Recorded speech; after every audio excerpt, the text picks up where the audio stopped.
नियुक्तियां होंगी, 6 महीने में 5 लाख नौकरियां दी जाएंगी, अन्यथा वो राजनीति से संन्यास लेंगे। 4 साल इस सरकार को हो चुके हैं, नौकरियों कितनी मिली ये सर्वविदित है, वो खुद ईडी के रडार पर हैं। स्वघोषित युवाओं के सबसे बड़े भाग्य विधाता के रूप में अपने आप को स्थापित करने की उन्होंने कोशिश की थी। कौन सा डर था, कौन सी हड़बड़ी थी कि बसों में पैक करके हवाई जहाज में उड़ाने की कोशिश की जा रही थी। वो तो जान बच गई कि हवाई जहाज को उड़ा नहीं दिया इन लोगों ने हड़बड़ी में।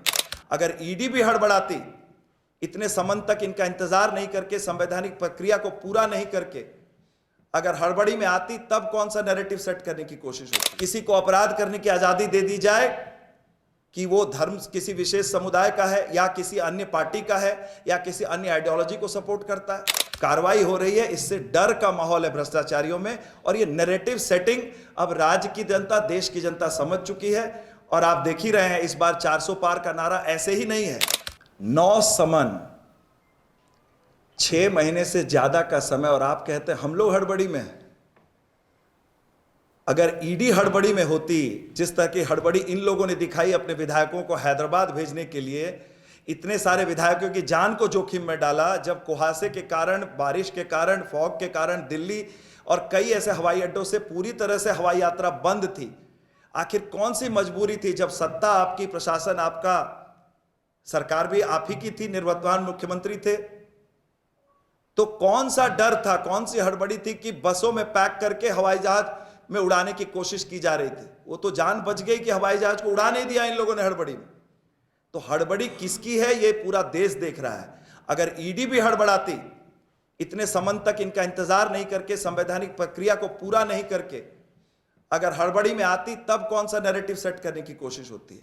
क्या सिर्फ इसलिए किसी को अपराध करने की आजादी दे दी जाए कि वो धर्म किसी विशेष समुदाय का है या किसी अन्य पार्टी का है या किसी अन्य आइडियोलॉजी को सपोर्ट करता है। जो करोड़ों रुपए के कैश मिले हैं कांग्रेस के, इनके सहयोगी दल के सांसद के घर से, आज उनको भी समन हुआ है। क्या वो राज्य की जनता के सामने नहीं रखा जाना चाहिए? क्या ऐसे लोगों के, जब बार बार उनके द्वारा लोगों को सेट किया जा रहा है कि कैसे एसटी/एससी एक्ट का दुरुपयोग करके ईडी के अफसरों को फंसाया जाए, जेल से सरकार चलाने की कोशिश की जा रही है। जो पूर्व के पदाधिकारी इस राज्य के जेल में हैं, उन्हें अस्पताल में रहकर ऐश करने की आजादी दी जा रही है। क्या वो हड़बड़ी नहीं दिखती आपको? डर खरीदने को नहीं है, डर कार्रवाई का है। भ्रष्टाचारियों पर जिस तरह से नकेल कसी जा रही है, ईडी तो पहले से थी, लेकिन उन एजेंसियों के दांत को छुपा कर रखा गया था। अब उन्हें आजादी दी गई है। जिस तरह से कार्रवाई हो रही है, इससे डर का माहौल है भ्रष्टाचारियों में, और ये नैरेटिव सेटिंग अब राज्य की जनता, देश की जनता समझ चुकी है। और आप देख ही रहे हैं, इस बार 400 पार का नारा ऐसे ही नहीं है। समावेशित विकास, और जिस तरह से हमारी जो संरचना रही है, परंपरा रही है देश की, उसको बचाते हुए, और जो आधारभूत संरचना का विकास किया जा रहा है, देश की जनता उस पर विश्वास करती है, ना कि ऐसे फॉल्स नैरेटिव्स पर, जब भ्रष्टाचारी अपने आप को बचाने के लिए कभी धर्म की आड़ में, कभी जात की आड़ में, कभी राजनीतिक पार्टी के अफिलिएशन की आड़ में अपने को बचाने की कोशिश करते हैं। मैं आप ही से बोलूं तो छगन भुजबल, उसमें उन्होंने अपराध किया है, वो संलिप्त है या नहीं है, ये आप और मैं तय नहीं करेंगे, मीडिया ट्रायल से तय नहीं होगा। ये नहीं, भूली क्यों है? बिल्कुल नहीं भूलती है। जो साक्ष्य मिलेंगे उस पर कार्रवाई होगी, ना कि मीडिया ट्रायल पर या मेरे या आपके बोलने पर। जब साक्ष्य मिल रहे हैं तो कार्रवाई होगी, चाहे वो कोई भी दल का व्यक्ति हो, किसी भी पद पर।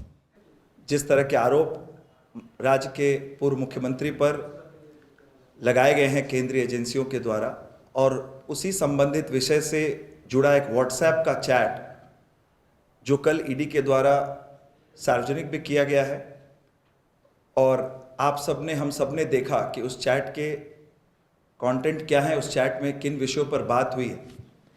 उसी से संबंधित विषयों पर आज मैं अपनी बातों को रखूंगा।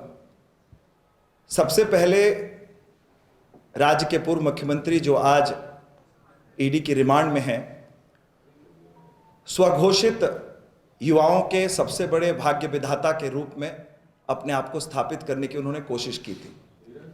2019 के चुनाव में जब झारखंड के युवाओं ने उनके हाथों में अपनी बागडोर दी थी, तो ये उम्मीद किया था कि एक रोल मॉडल के रूप में वो काम करेंगे और यहाँ के मूलवासी आदिवासी युवाओं की भावनाओं का कद्र करते हुए स्थानीयता नीति बनाएंगे, नियोजन नीति बनाएंगे, राज्य में नियुक्तियां होंगी, 6 महीने में 5 लाख नौकरियां दी जाएंगी, अन्यथा वो राजनीति से संन्यास लेंगे।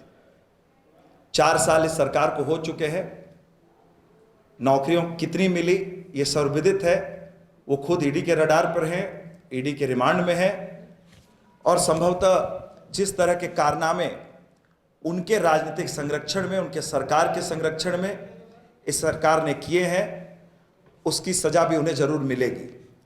मैं सीधे मेधा घोटाले की ओर जाऊंगा, उसके बाद हम लोग जमीन और अन्य विषयों पर जाएंगे, क्योंकि ये सीधा युवाओं से जुड़ा हुआ है। और कल के thefollowup.in, like, share and subscribe. www.thefollowup.in